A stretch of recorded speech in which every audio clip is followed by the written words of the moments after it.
You know, I was looking at the condition of the world the other day. Seems there's too much killing. Es importante que nosotros tratemos siempre de entender cuál es nuestra postura frente a lo que el Señor Jesús ha estado enseñando a través de este relato, a través de esta parábola. Lo importante es que nosotros podamos ubicarnos, ni siquiera muchas veces dentro de la parábola, sino dentro de la realidad que Jesús le está plasmando al intérprete de la ley. La realidad que el Señor Jesucristo le está plasmando al intérprete de la ley. El Señor Jesús usa figuras reales como el sacerdote, usa figuras reales como un levita, y usa figuras reales como un samaritano, y usa figuras reales como un hombre herido, que puede ser cualquiera. Yo quiero invitarle a usted que me acompañe, por favor, ahí al Evangelio de Lucas, capítulo 9, versículo 51, para que también entendamos un poco acerca del tema y lo que conlleva alrededor. Versículo 51 de Lucas, capítulo 9. Cuando lo encuentre, dice amén, por favor. Dice la palabra del Señor: cuando se cumplió el tiempo en que él había de ser recibido arriba, afirmó su rostro para ir a Jerusalén, y envió mensajeros delante de él, los cuales fueron y entraron en una aldea de los samaritanos para hacerle preparativos. Mas no le recibieron, porque su aspecto o su camino, dice algunos textos, o su camino era como de ir ¿a dónde? A Jerusalén. Viendo esto, sus discípulos, Jacobo y Juan, dijeron: Señor, ¿quieres que mandemos que descienda fuego del cielo como hizo Elías y los consuma? Entonces, volviéndose él, los reprendió diciendo: vosotros no sabéis de qué espíritu sois, porque el Hijo del Hombre no ha venido para perder las almas de los hombres, sino para salvarlas. Y se fueron a otra aldea. El caso que el Señor Jesús nos está enseñando, lo que hemos visto en Lucas 10, obviamente es bueno también que veamos ya directamente de la Biblia. Yo lo he parafraseado y se lo he dicho, pero era importante que lo leyéramos acerca de lo que estaba sucediendo y que había sucedido. Era un problema que los samaritanos no recibieron el mensaje porque vieron que ellos iban para donde sus enemigos. Vieron que Jesús y sus discípulos iban para Jerusalén. Al ver esto, y por esa razón y circunstancia, el Señor Jesús no fue recibido en esta aldea de Samaria. Era una aldea, una villa de Samaria, y no fue recibido. Pero ahora resulta que cuando Jesucristo llega a Jerusalén y está hablando en la designación de los 70 y está conversando con los 70 y aún con los 12, dentro de toda esa multitud que había un intérprete de la ley, y el intérprete de la ley empezó a hacerle preguntas para probarle al Señor Jesucristo. Y dentro de esas preguntas, lo que le pregunta es: ¿y quién es mi prójimo? Y hemos adelantado ya un poco hablando acerca de qué es lo que sucedía en aquella situación. Yo quiero que hagamos un breve repaso con lo que terminé hace 8 días. Hace 8 días dijimos y pudimos aprender que en el caso nuestro, el samaritano bien podría ser: 1, aquellos con los que no estamos de acuerdo; 2, aquellos que son indeseables para nosotros; 3, aquellos que se han desviado del camino; 4, aquellos de comportamiento indeseable; 5, aquellos que pertenecen a religiones corrompidas. Pero pertenezcan a religiones corrompidas, o pertenezcan a una secta, o pertenezcan a lo que sea, no se puede anular algo: son mi prójimo.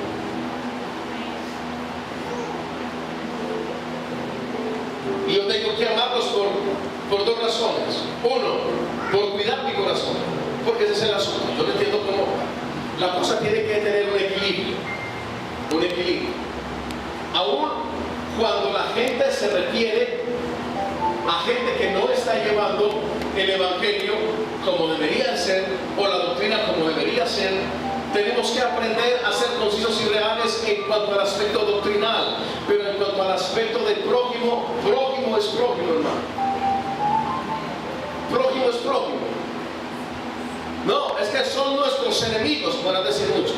Bueno, está bien, pero Jesús nos mandó a amar a los enemigos. Amén. Tengo que hacerlo y tengo que obedecerlo por mandato divino, pero también porque sobre toda cosa guardada. Yo tengo que guardar mi corazón. Si yo permito que en mi corazón se albergue el odio, se albergue el resentimiento, se albergue la rencilla, hermano, los que practican tales cosas no heredarán el reino de los cielos. Así haya hablado en lenguas aquí en la tierra, así haya cantado, así haya predicado, así haya saltado, así haya pertenecido a cualquier grupo, departamento de la iglesia, lo que sea, así lleve 20, 30 años de evangelio, de conocimiento, lo que sea. Si hay rencor en su corazón, orgullo, envidia, detracción, si hay todo esto, hay un problema de carácter. Y cuando hay un problema de carácter, quiere decir que no se está viendo el carácter de Cristo, que es el que se tiene que ver. Si mi meta tiene que ser, nuestra meta como hijo de Dios, tiene que ser que reflejemos a quién. Que reflejemos a Cristo. Esa es nuestra meta y ese es nuestro reto. Y tenemos que pensar y tenemos que evaluar si estamos reflejando a Cristo en el empleo, en el trabajo, en la universidad, en el colegio, en la calle, con los amigos, con los vecinos y en el hogar. Amén, así es. ¿Aló? Tiene que haber un equilibrio. O sea, yo no puedo pretender reflejar a Cristo solamente en cierto aspecto de las áreas donde yo me desenvuelvo. Yo tengo que procurar por reflejar a Cristo en cada área o en cada entorno en el que yo vivo o me muevo. Yo tengo que luchar por reflejar a Cristo. O sea, este mundo no necesita imágenes de nadie más, ni reflejos de nadie más. El gran problema que tenemos en pleno siglo XXI y la razón por la cual muchos ya no reciben mensaje afuera del Evangelio, ¿saben por qué es? Número uno, porque es una señal profética, claro que sí. El amor de muchos se enfriará y el corazón de muchos se entorpecerá. Para oír la verdad la escucharán con pesadez. Pero hay otra gran realidad. Las calles de las ciudades o países, los que ya han sido predicados y evangelizados, hermanos, están atestados de gente que habla. Sí, es que Jesús es el camino, Jesús es la verdad, Jesús es la vida, pero se dan cuenta que ese que les está enseñando o ese que les está predicando en la esquina, en la carnicería, en la zapatería, donde quiera que sea, ese es una persona que tiene mal testimonio. O sea, tenemos que ser congruentes y realistas. El mundo no solamente está ya necesitando a alguien que les predique de palabra. El mundo está necesitando gente que se pare con integridad en su vida y les muestre que el Evangelio no es charlando, es en serio. Amén. Eso es lo que el mundo está necesitando. Ya se ha hablado mucho, ya se ha predicado mucho verbalmente y hay que seguirlo haciendo. Pero tenemos que hacerlo con equilibrio, tenemos que hacerlo con integridad, porque si no, el prójimo verá en nosotros un tropiezo. Y Jesús fue muy claro cuando dijo: hay de aquel que fuese piedra de tropiezo para alguno de mis pequeños. Y yo lo dije, lo vuelvo a decir para que haya claridad. En esa expresión, algunos de mis pequeños, el Señor Jesucristo se está refiriendo a dos sectores. Uno, los que se han descarriado del Evangelio. Dos, los que no han conocido el Evangelio. Esos son los pequeños. Hay de aquel que fuese piedra de tropiezo, dice el Señor. Hermano, yo creo que hay muchas personas con las que usted no está de acuerdo o ellos no están de acuerdo con usted. ¿Cierto? Hay que amarlos.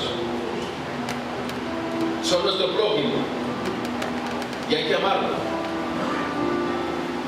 Yo creo que también conocemos a algunos que se han desviado del camino, ¿cierto? Hay que amarlos. No son hermanos, pero son prójimos. No son hermanos, pero son nuestro prójimo. Y muchos con comportamientos indeseables, y muchos que pertenecen a religiones, a sectas. Nuestro trabajo es amar. Que el Señor Jesús nos mandó a amar a nuestro prójimo. Bien, cuando vemos lo que sucedió entonces en la villa de Samaria, se refleja el carácter todavía no muy bien aplomado entre Juan y Jacob ante una realidad. Ellos pertenecían no al espíritu de Elías, pertenecían al espíritu de Cristo. Y Cristo los tiene que ubicar, y por eso les pregunta: ¿ustedes de qué espíritu son? Porque ellos antes eran diciendo: mandamos a que caiga fuego y que los consuma, así como hizo Elías. O sea, ellos tienen un punto de referencia, y es Elías. Pero Elías no puede ser un punto de referencia para ellos, como tampoco lo puede ser para nosotros. Nuestro punto de referencia tiene que ser ¿quién? Sencillo, Cristo, hermano. Es que Cristo es el cumplimiento de toda la profecía. Tiene que ser Cristo. Hay gente que se apasiona cuando lee las cosas que hacían los profetas del Antiguo Testamento, y Elías, y Eliseo, y esto, y aquello, tremendo. Sí, tremendo, pero nuestro modelo es Cristo. Amén. Nuestro modelo no puede ser ningún profeta del Antiguo Testamento. Nuestro modelo tiene que ser el Señor Jesucristo. Porque a la fecha fue Él el que puso. Un precedente que es nuestro gran reto. Aprended de mí, que soy manso y humilde de corazón. Y seamos sinceros, ¿cuesta o no cuesta ser manso? Amén. Mucho. Yo no sé si a usted, a mí me cuesta. Me cuesta. Pero ahí voy. En la lucha, queriendo que sea el carácter de Cristo en mí. Aprender de mí, que soy manso y humilde de corazón. No, la mansedumbre es algo que es claramente faltante en la sociedad, pero lo que es peor, ausente en los hijos de Dios. ¿Sabe por qué? Porque nos hemos dejado contaminar en nuestro carácter. ¿Aló? Sí, el gran problema de muchos cristianos es que creen que eso es un carácter sólido. No, eso no es un carácter sólido, no es un carácter débil. No tener mansedumbre es tener un carácter débil. Hay muchos cristianos que aún tienen expresiones como: es que yo no me la dejo montar, es que yo no le cargo agua a nadie, es que es que... ¿Y tú qué quieres que hagamos? ¿Que te aplaudamos esa gran imprudencia o qué? Te la aplaudimos. Y entonces, a nombre de que no le cargan agua a nadie, son unos ogros. Muchas veces no en la sociedad, en el hogar, que es peor. ¿Qué hubo? ¿Qué pasó aquí? Silencio. ¿Ah? Cristianos que han querido sectorizar.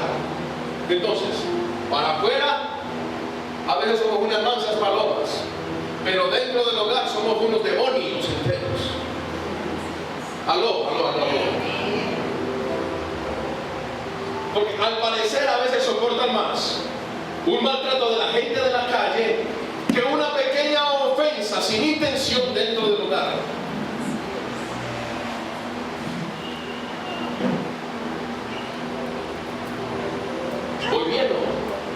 Voy bien. ¿Sí? Voy certero.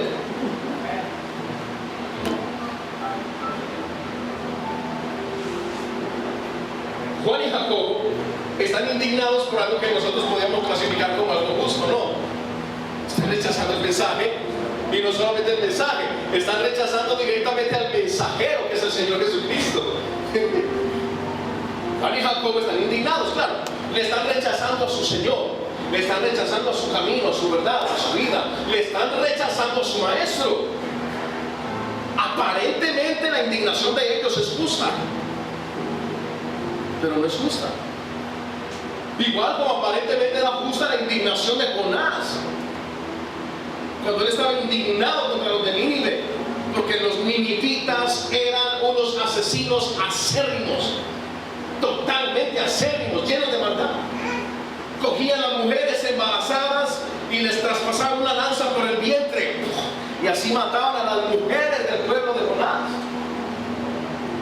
Aparentemente Jonás está en todo su derecho de decir: no, yo no quiero ir a predicar allá, no, yo quiero es que los mates. Él está en todo su derecho.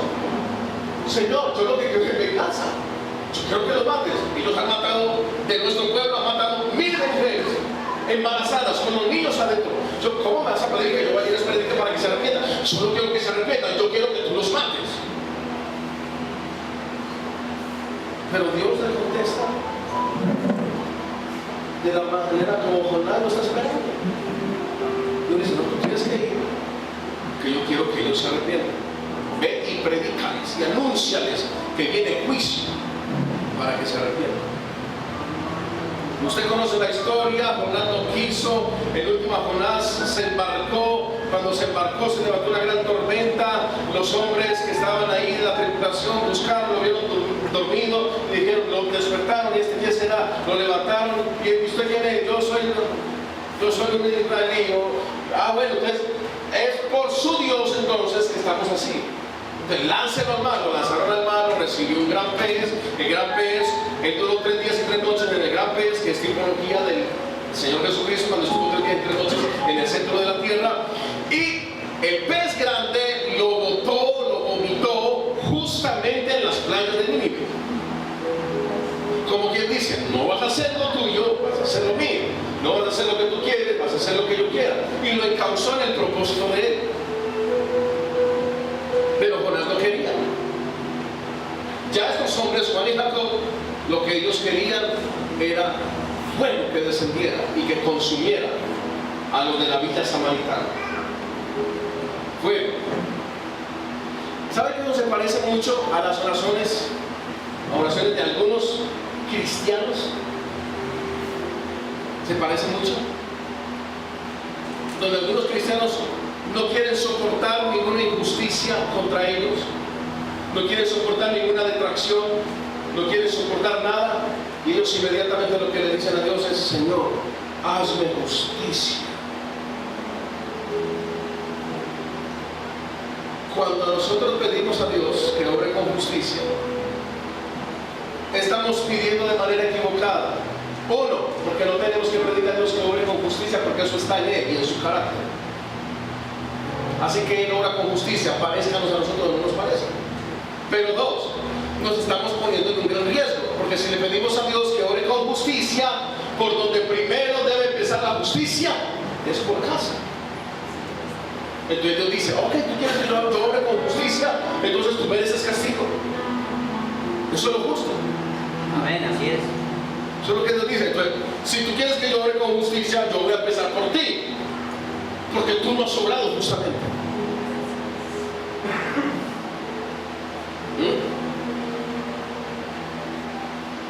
Bueno, el Evangelio no es charlarlo. Y el Evangelio no es simplemente coger la Biblia y aprenderse unos cuantos versículos o aprendérsela toda. El diablo se la sabe toda. El Evangelio no es para teorizar, el Evangelio es algo para vivirlo. O sea, de nada sirve que yo sepa 200, 300, 400, 1000 versículos bíblicos si en última mi carácter no está siendo formado como tiene que ser formado. Y mi carácter formado en Cristo siempre se va a evidenciar en 3 áreas de la vida. 1, sentimental, a nivel de matrimonio. 2, familiar, porque ya es un núcleo completo. 3, en la sociedad. En los 3 se tiene que reflejar, no en uno más que no. En los 3. Porque hay gente que para reflejar en la sociedad son muy buenos. Entonces la gente dice, que es una buena mujer, eso es un buen hombre. Que vieran dentro del hogar las 24 horas. ¿Aló? Que vieran dentro del hogar las 24 horas. ¿No? Voy a decir algo que dije hace meses atrás. ¿O qué tal si instaláramos unas cámaras espías en los hogares de todos? Incluyendo en el mío. Unas cámaras espías. Vamos a ver quién es de verdad cristiano. Vamos a ver quién es de verdad hijo de Dios. Vamos a ver quién es de verdad que refleja el carácter de Cristo. Vamos a ver quién. Hermano, yo creo que nos llevaríamos muchas sorpresas. ¿Sí o no? Muchos paquetes chilenos. A sorpresas que nos llevaríamos. Sorpresas. Pero bueno, no tenemos la camarita espía. Pero hermano, Dios, sentado en su trono alto y sublime, es más cámara espía que cualquier cámara espía de esta tierra. Es el ojo que nos ve día y de noche. Sus ojos, como llamas de fuego, describió Juan en el Apocalipsis. Sus ojos están sobre la sociedad. Sus ojos están sobre la humanidad. Sus ojos están sobre sus hijos para pesar sus obras. Por eso esto no es de teoría. Por eso esto no es de práctica. Por eso esto no es ni siquiera, escúchame bien, para que no lo interprete. Esto no es ni siquiera solamente de conocer la sana doctrina, porque hay gente que conoce la sana doctrina, pero tiene un pésimo carácter y da mal testimonio. Ellos saben quiénes son los herejes, ellos saben quiénes son los apóstotas, ellos saben quién es todo lo malo de esta tierra. Ellos lo disciernen y lo tienen claro, pero son unos pésimos en la sociedad. Son pésimos en el hogar, son pésimos en el matrimonio, son pésimos y pésimas como padre, como madre, como hijos, como lo que sea. Pero eso sí, conocen la doctrina. No se dejan manipular por lo del enlace, no se dejan meter las manos al bolsillo. Está muy bien, está muy claro. Pero hermano, esto es más allá que eso. Más allá. Porque es que a la iglesia de Éfeso se le dijo lo mismo. Conozco tus obras. Conozco tus obras. Y que has trabajado arduamente. Y que has probado a los que se dicen ser apóstoles y no lo son. Pero tengo contra ti que has dejado tu primer amor. Y el primer amor, recuerde, el primer amor es comunión con Dios. Y cuando alguien tiene comunión con Dios, tiene transformación. Sencillo. Sencillo. Y tiene transformación en todas las áreas. En todas las áreas. ¿Sí o no?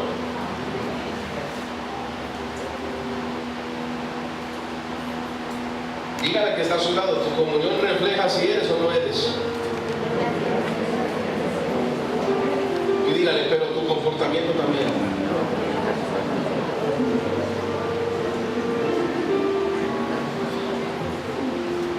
En esta ocasión, hermanos, entonces el Señor Jesús, Él no está desestimando la oportunidad de que a través de la parábola nos plasme una realidad. Y es una realidad no muy lejana de lo narrado.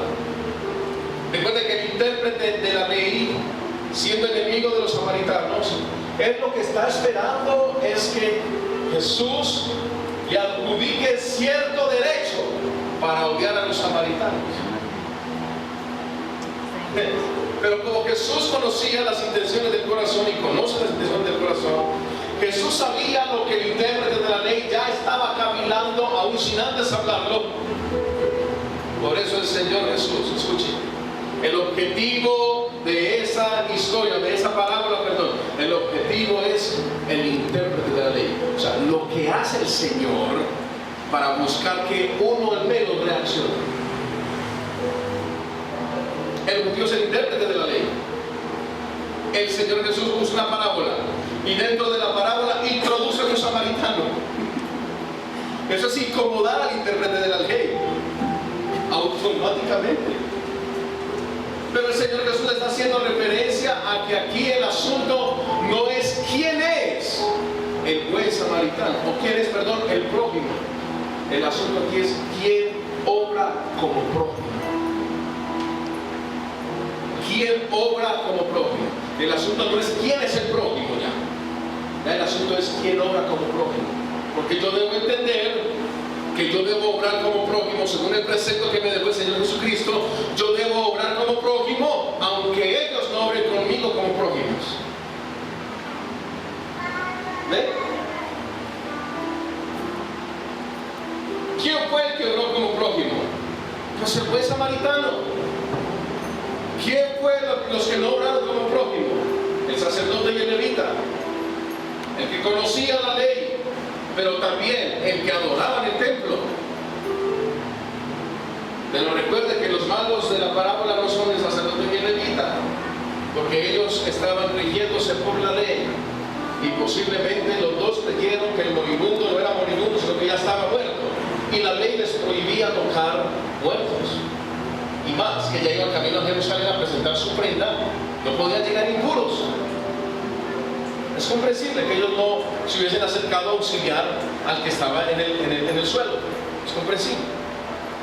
Por eso el objetivo militar de Jesucristo es el intérprete de la ley. No es el sacerdote ni el levita, el intérprete de la ley. Bien. Tremendo que los mismos discípulos, Jacobo y Juan, mostraron entonces indignación o un celo. Que dentro de lo que cabe muchas veces el celo en cuanto a lo bueno y a lo bondadoso, en cuanto a lo que es de buen nombre, en cuanto a lo sagrado, en cuanto a lo santo, es un celo que es bueno y que podemos cuidarlo siempre. Claro, podemos cuidar ese celo por la palabra, claro que sí. Pero hermano, a veces las acciones o la misma retórica en la que muchos cristianos se meten es creer que todo lo que tienen que mostrar hacia afuera es lo más importante y todo lo que tienen que defender en cuanto a lo alrededor de la doctrina es lo más importante, y eso es importante, pero tenemos que aprender a hacer un equilibrio. Yo he visto gente que se descompone a la hora de estar hablando con gente de otra secta. Mira, si usted no tiene el carácter manso para hablar con gente de otra secta, no pierda su tiempo ni se van a aprender de la secta. Quédese callado mejor, porque si usted se va a salir de casillas, si le va a dar rabia, si se va a enojar, si nos va a maldecir, usted mejor cállese. ¿Aló? No cállese. Hay gente que no tiene carácter a la hora de hablar o de discrepar un poco de pronto, por decirlo así, con la sana doctrina. Y tenemos claridad que la palabra de Dios no es para contender, pero sí podemos hacer apología, defensa de la fe. Pero hermano, tiene que ser con el carácter preciso, y si no, haríamos lo mismo que hizo Juan y Jacobo. Es que usted tiene que respetar, es que usted no está en la sana doctrina, es que usted no. Podemos hacer eso. Estaríamos haciendo lo mismo que Juan y Jacobo. Exactamente lo mismo. Y nosotros tenemos que aprender a amar a nuestro prójimo aunque no esté de acuerdo con nosotros. ¿Acaso el Señor Jesús no lo dijo? Vamos a Mateo, yo le muestro. Ahora sí, Mateo 5, en las bienaventuranzas.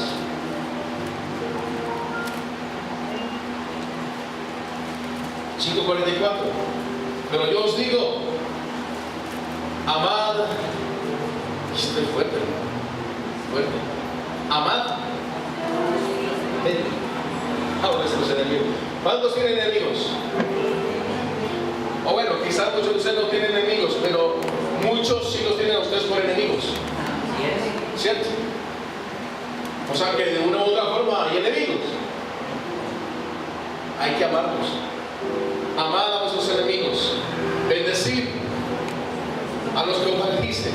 Haced bien a los que os aborrecen. Y orad por los que os ultrajan y os persiguen.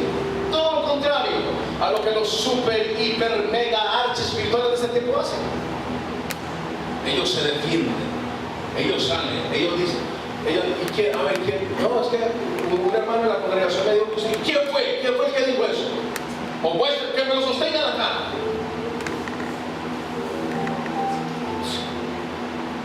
¿Ah? Que me lo sostenga la cara, que me lo diga aquí delante de mí a ver si es capaz. Eso que va a abundar, hermano, pero un hijo de Dios.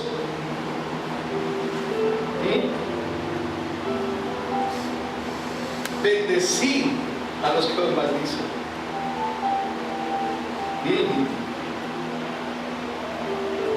Es un trecho muy largo, hermano. ¿Sí o no? Porque lo normal es que humanamente los que nos maldicen, o los que nos ultrajan, o los que nos maltratan, caen automáticamente en nuestro desagrado. Pero como ya no se trata de nuestro carácter, sino que se trata del carácter de Cristo en nosotros.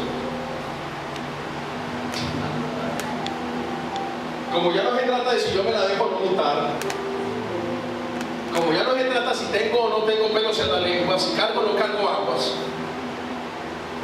como ya no se trata de eso, se trata de que yo quiero reflejar a Cristo. Y así como cantamos ahora, yo quiero que gobiernes mi vida. Pero hermano, pero no es charla, tiene que ser no solamente cantar.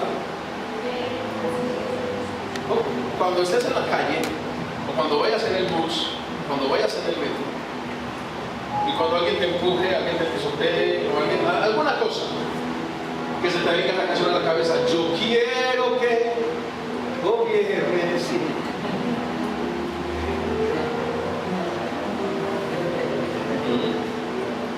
Cuando estés en el hogar, y cuando se vaya a despertar una disputa necia, desagradable, un problema familiar, el ofendernos aún dentro del hogar, hermano, mejor que la cabeza, que el cerebro le gane a la lengua, y mejor cuando sintamos que eso se va a poner efervescente, yo quiero que gobiernes mi vida. Aprende su alma. Aprende su alma. Porque si no, ¿de qué se trata esto? ¿Queremos o no queremos que el Señor gobierne nuestra vida? Amén. Que sea un reto real. Que sea una meta real. Que sea algo con lo que nosotros vivamos acá día y noche. Yo quiero que gobierne mi vida. Yo quiero que gobierne mi vida. Claro, pero eso. Hay una cosa que nosotros como hijos de Dios tenemos que entender. Toda oración que hagamos o toda canción que levemos es algo que será probado en nuestra vida. Siempre. Porque cuando cantamos no estamos simplemente elevando notas musicales, estamos adorando, estamos orando en canción también. En alabanza, en adoración. Todo eso que nosotros oremos y todo eso que nosotros cantemos va a ser probado. Y la predicación que hoy estamos en el asunto, va a ser probada. Cuando el culto se acabe, quizá usted va a ser probado aquí mismo, con algún hermano que hay ahí. Aquí mismo. O cuando usted salga a la calle, o cuando tome el taxi, o cuando vaya a su vehículo, o cuando llegue a la casa, va a ser probado. Y dependerá de nosotros si guardamos o no la semilla de la palabra en el corazón, o permitimos que suceda lo que el Señor Jesucristo describió cuando Él dijo: cuando la semilla es sembrada y cuando no es guardada en el corazón, vienen las rapillas del cielo, que en tipología son los demonios, arrebatan la semilla, y de eso es que los demonios se alimentan. De eso es que los demonios se alimentan. Ese es el poder que nosotros mismos le entregamos a los demonios. Esto no es charlando, hermano. Y hay mucha gente que la semilla de la palabra, que cuando es sembrada, no le dura ni hasta la puerta siquiera de la iglesia. Oiga, ni hasta la puerta. Aquí saliendo, la pierden. Yendo en la moto, la pierden. Yendo en el carro, la pierden. Llegando a la casa, la pierden. Entrando a la portería, la pierden. Hermano, la semilla hay que cuidarla. Amén. ¿O no? Amén, amén. La semilla hay que cuidarla. Es la palabra de Dios. Es lo que Él nos está enseñando. Amad a nuestros enemigos. ¿Cuántos aman a su familia? Amén. Y a sus amigos. Amén. Fácil. Eso es suave, hermano, que es fácil. Amar a los amigos, amar a la familia, amar con los que crecimos desde pequeños. Fácil. Fácil. Hay que amar a los enemigos. Esos que le hicieron daño a usted hace 10 años, 15 años, 20 años. Hay que amarlos. Aunque, si muchas veces las expresiones de amor son ausentes dentro del hogar, ¿cómo era con los enemigos? ¿Aló? Ya, algunos entonces ya matan. Si no son capaces de tener expresiones de amor dentro del hogar, algunos a sus enemigos ya los mataron con su mirada y con su pensamiento. Bueno, estamos hablando de prójimo, estamos hablando de amor, estamos hablando de misericordia. Y eso tiene que tener un punto de partida primario y es dentro del hogar, dentro del hogar, dentro del hogar. Su punto de partida primario. Misericordia, misericordia.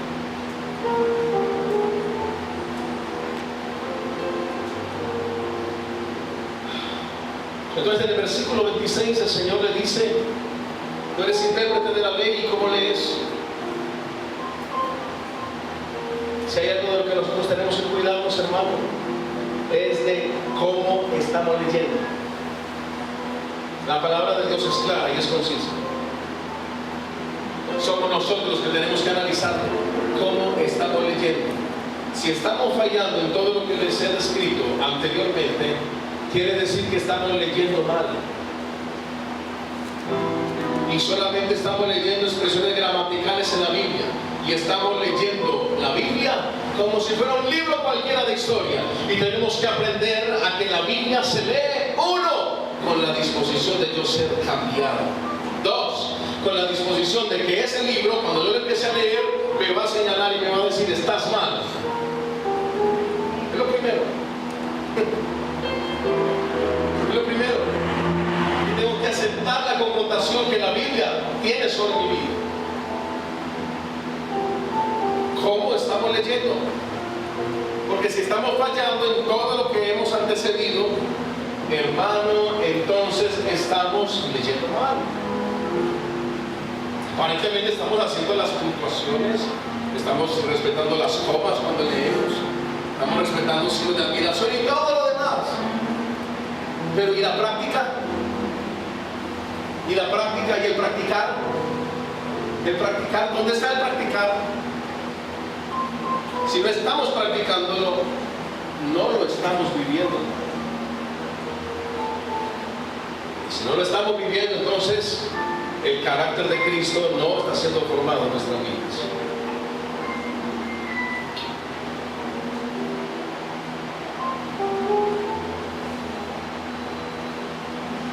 El Señor Jesús sabe que el intérprete de la ley conoce la Torá, conoce los 5 primeros libros y también conoce el desempeño que tuvieron los profetas del Antiguo Testamento.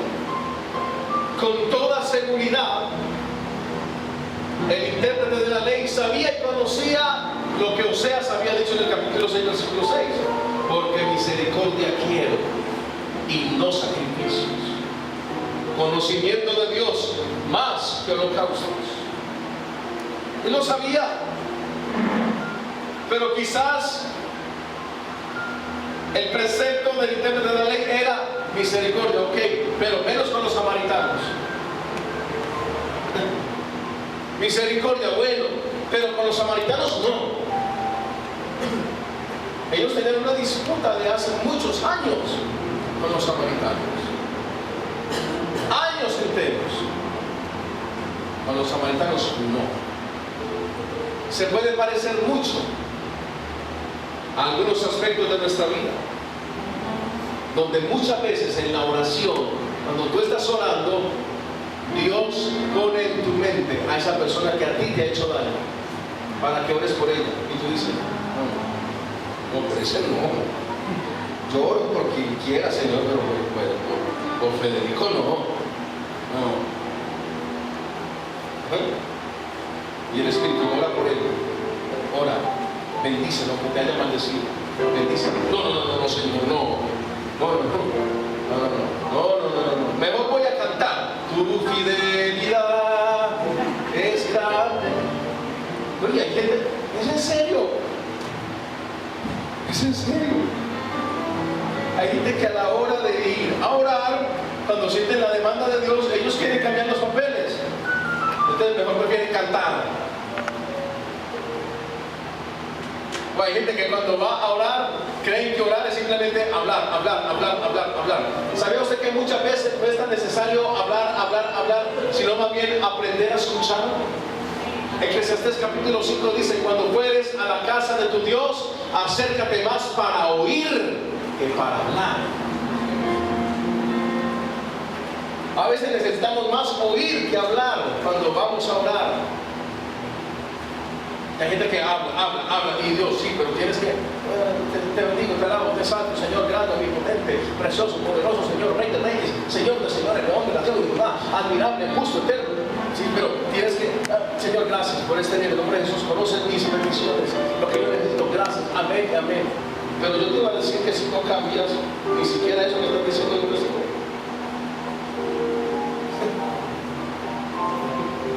Hay gente que habla y nunca escucha lo que Dios tiene para decirle a ellos. ¿Sabe por qué? Porque ellos en la malicia de su corazón no quieren aceptar la demanda de Dios hacia un cambio real, una transformación real en su carácter.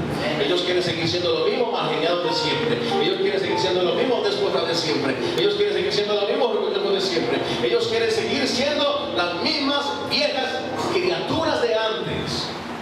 Y yo creo que 2 de Corintios es muy claro, 5:17. De modo que si alguno está en Cristo, nueva criatura es. Las cosas viejas pasaron. Y aquí todas son hechas nuevas. Amén.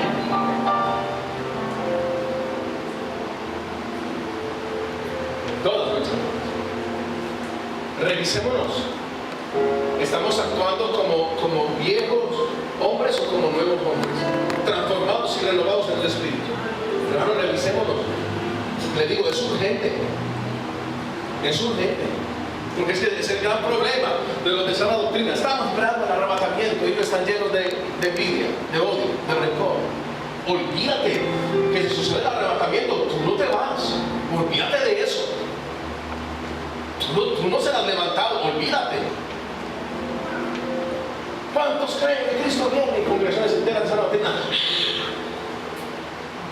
¿Cuántos creen que seremos arrebatados? Y hablan unas cuantas lenguas ahí y todo. Cristo viene. Digo, claro que sí. Cristo viene. Pero pone iglesia sin mancha y sin arruga. ¿Aló?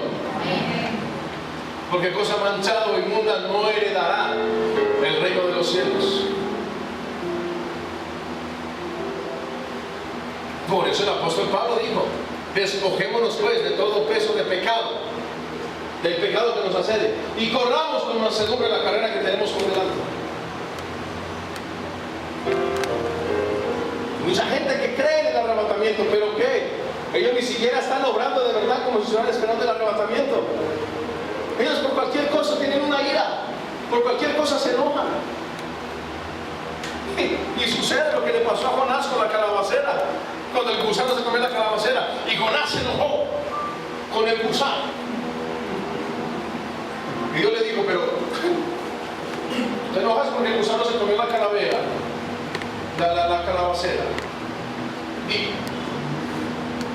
y tú no quieres ir, tú no quieres predicar, te importa más que se salve una calabacera a que se salven miles de ninivitas. Eso es una doble moral. Y Dios le dice, oye Jonás, haces bien en enojarte tanto. Haces bien en enojarte tanto. Y eso parte a ser uno de los problemas. Que a veces nosotros tenemos que ser confrontados con eso, hermano. Seamos realistas. Hacemos bien a veces en enojarnos tanto. Cuando uno va a buscar y a investigar, se da cuenta, siendo transparente con uno mismo, se da cuenta que uno se enoja por pequeñezas, por tonterías. Esta hermana mía, yo me disgusté por algo, no acuerdo por qué fue. Y mi esposa me llamó la atención. Me dijo, revísese y verá que yo estaba en el baño afeitando y yo, no hoy ni ayer porque estoy un poquito barbado. Esta semana, estos días pasados. Y afeitando, yo no quería.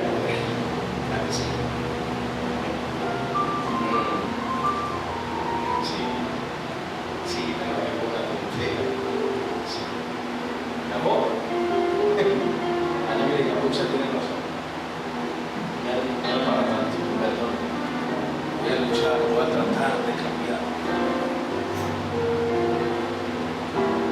Sí. Dice que a mí no me hay ninguna dificultad reconocer eso, que yo soy un humano, que está en el mismo proceso de ustedes, cambio y transformación. Cambio y transformación. Y tú hay que reconocer eso y decir, no, me da para tanto, qué pena. Perdón. Tenemos que analizar eso, ¿no? A veces nos enojamos por tonterías. Armamos una batalla campal por tonteras. Queremos desatar la tercera guerra mundial dentro del hogar por tonterías, hermano. ¿Ah? Y el problema no es ese. ¿Cuál es el problema? El problema es que el enojo a algunas personas les dura 3, 4 y hasta 5 días. Y son cristianos. Oye, si a ti te pasa eso, tú estás jugando con tu vida y con tu salvación. Porque si viene Cristo y suena la trompeta, tú no serás levantado por causa de ese mal carácter que hay en ti. Por causa de ese mal carácter.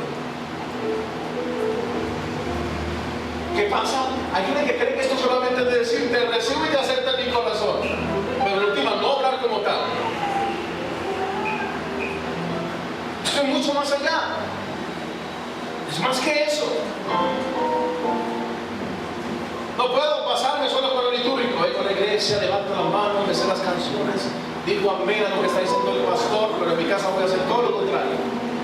La carne es traicionera y el corazón del hombre es engañoso. Y la carne es especialista en simular o en disimular muchas cosas.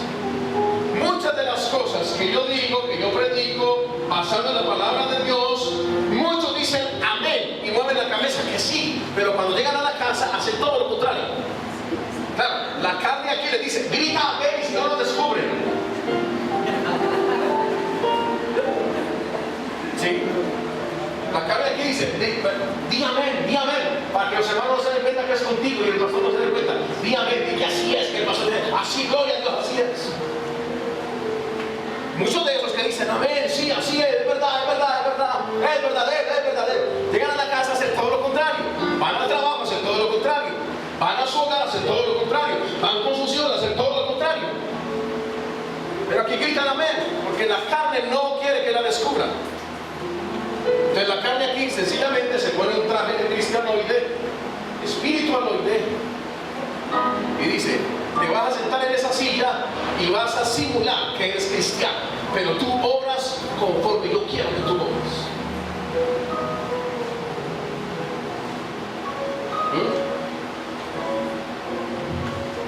Ese silencio me emociona más. Me gusta más ese silencio.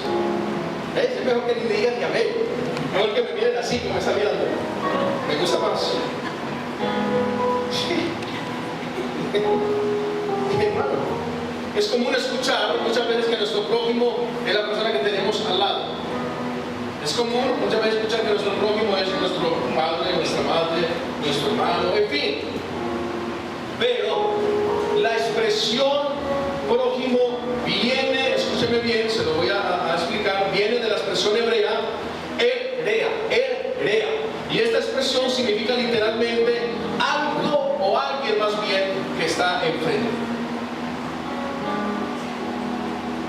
Alguien que está enfrente. El chofer del taxi es su prójimo. ¿Aló?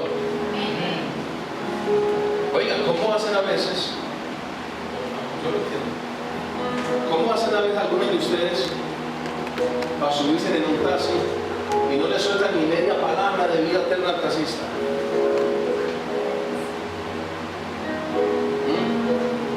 Oiga, ni media palabra. ¿Saben que eso será demandado? ¿Saben que Dios nos va a demandar eso? Cuando estemos siendo juzgados delante del trono del Señor, Él va a decir, oye, ¿y tú por qué no le predicaste o por lo menos no inquietaste a la persona, a ese taxista en el que tú te montaste por allá en 1955, el día lunes a tal hora, también? ¿Y tú por qué no le? Ah, Señor, es que me dio pena. ¿Acaso no lo dice en Ezequiel? Si tú no lo haces, si tú no vas, si tú no predicas, la sangre de ellos la demandaré de ti. ¿Eso no lo dice? ¿Cómo hacen personas cuando estás en un transporte público como ese? Que está tan pronto y tan cercano el taxista y no le... ellos callados. En ese momento, quizás con una palabra tuya que le des de parte de Dios, la vida de esa persona puede cambiar para siempre. Para siempre.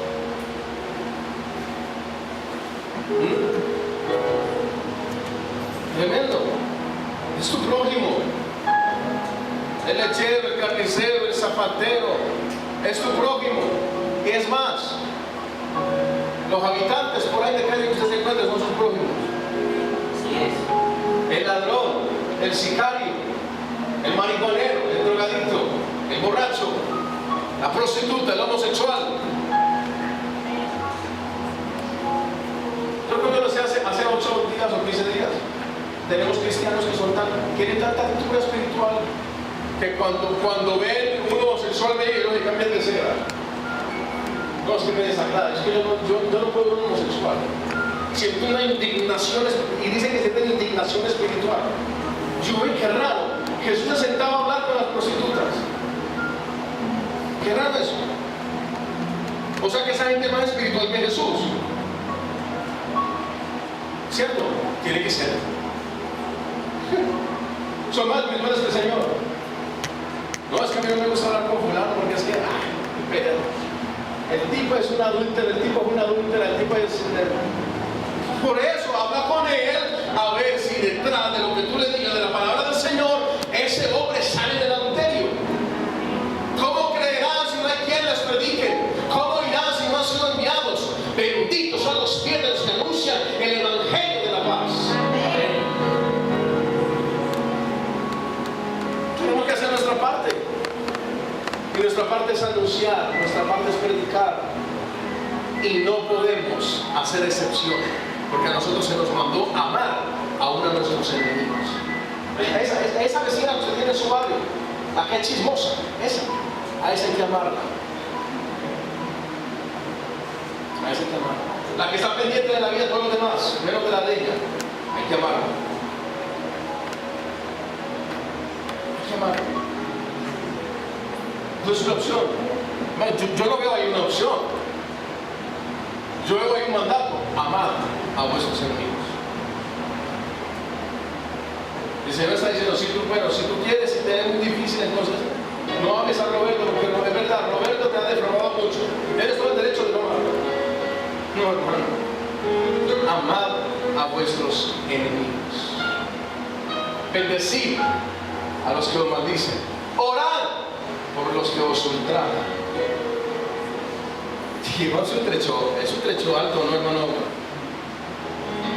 No es un trecho alto.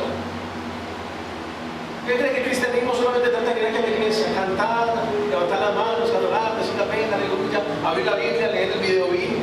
No es más que eso. Es una práctica, es una vida.